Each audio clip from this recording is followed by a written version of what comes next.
રાજકોટ કોંગ્રેસમાં આંતરિક ફરિયાદનો ધોધ વહેવા લાગ્યો છે, જ્યાં રાજકોટમાં કેટલાક નેતાઓએ તો પ્રદેશ કક્ષાના નેતાઓ વિરુદ્ધ ફરિયાદો કરી।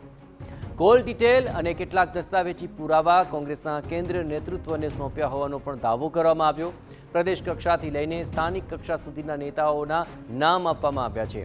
કેન્દ્રીય નેતૃત્વ આ ફરિયાદને કેટલી ગંભીરતાથી લેશે તે પણ એક પ્રશ્ન છે।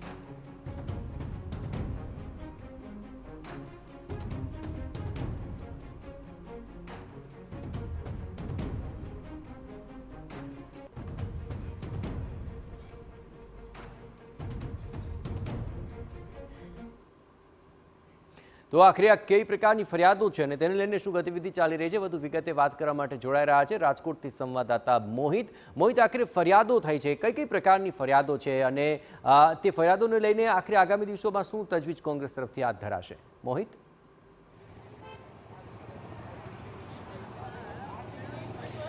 जयेश, एक तरफ जे अमदावाद खाते कोंग्रेसनु राष्ट्रीय कक्षाનું જે સંમેલન છે તે ચાલી રહ્યું છે, મહત્વની બેઠક છે તે ચાલી રહી છે, અને બીજી તરફ જે સૂત્રો પાસેથી જે માહિતી મળી રહી છે તે પ્રમાણે CWCની આ બેઠક મળે તે પહેલા જે કોંગ્રેસના કેટલાક પ્રદેશ કક્ષાના નેતાઓ છે તેમની સામે અહીંના જે સ્થાનિક નેતાઓ છે તેમના દ્વારા ફરિયાદોનો ધોધ છે તે વરસાવવામાં આવ્યો છે। સૂત્રો પાસેથી જે માહિતી મળી રહી છે તે પ્રમાણે જે ધારાસભ્ય જિગ્નેશ મેવાણી છે, લાલજી દેસાઈ છે, પાલ આંબલિયા છે સહિતના જે આગેવાનો છે તેમના દ્વારા પ્રદેશ કક્ષાના કેટલાક જે નેતાઓ છે તેની સામે ખુલ્લો બળવો પોકાર્યો હોય તે પ્રકારની ફરિયાદોનો ધોધ છે તે કર્યો છે।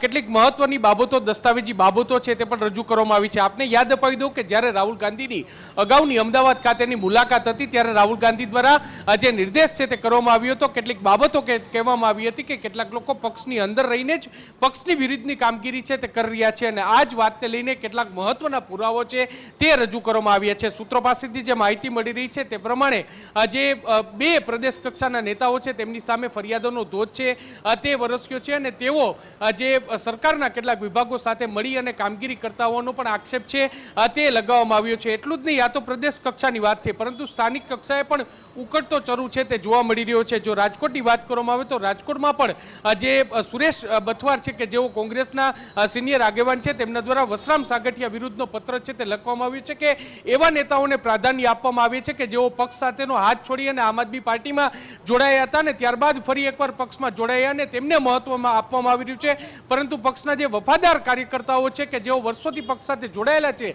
તેઓને ક્યાંય મહત્વ આપવામાં આવી રહ્યું ન હોવાનો પણ આક્ષેપ છે તે કરવામાં આવ્યો છે, અને પોતાની હૈયા વરાળ છે તે ઠાલવવામાં આવી છે। ઘણા બધા નેતાઓની વિરુદ્ધના જે આક્ષેપો છે તે થયા છે, જેઓ પક્ષમાં રહી અને પક્ષ વિરુદ્ધની કામગીરી કરતા હોવાનો પણ જે એક સૂર છે તે સામે આવ્યો છે। જોવાનું રહેશે કે જે રાષ્ટ્રીય નેતૃત્વ છે તે આવા નેતાઓ સામે કયા પ્રકારની કાર્યવાહી કરે છે। એક ગણગણાટ એવો પણ સામે આવ્યો છે જેમાં એવી પણ વાત કરવામાં આવી હતી કે જે લોકો ફરિયાદ કરી રહ્યા છે તે લોકો વ્યક્તિગત રાગદ્વેષ રાખીને ફરિયાદ કરી રહ્યા છે, તેઓને પક્ષનું હિત નથી પરંતુ તેમનું વ્યક્તિગત હિત છે, અને એટલા માટે જ તેઓ આ પ્રકારની ફરિયાદ કરી રહ્યા છે। આ તમામ ફરિયાદો બાબતે રાષ્ટ્રીય નેતૃત્વ છે તે ચિંતન મનન કરી રહ્યું છે અને તમામ ફરિયાદો છે તે સાંભળી રહ્યો છે। જે લોકો સામે આક્ષેપ થયા છે તેમનો પણ ખુલાસો છે તે પૂછવામાં આવશે, અને તેને લઈને હવે આગામી દિવસોમાં જે પ્રદેશ કક્ષાથી લઈને રાષ્ટ્રીય નેતૃત્વ સુધી જરૂરથી કોંગ્રેસમાં એક મોટો બદલાવ આવે તેવી પણ શક્યતા અત્યારે વર્તાઈ રહી છે। જી જયેશ।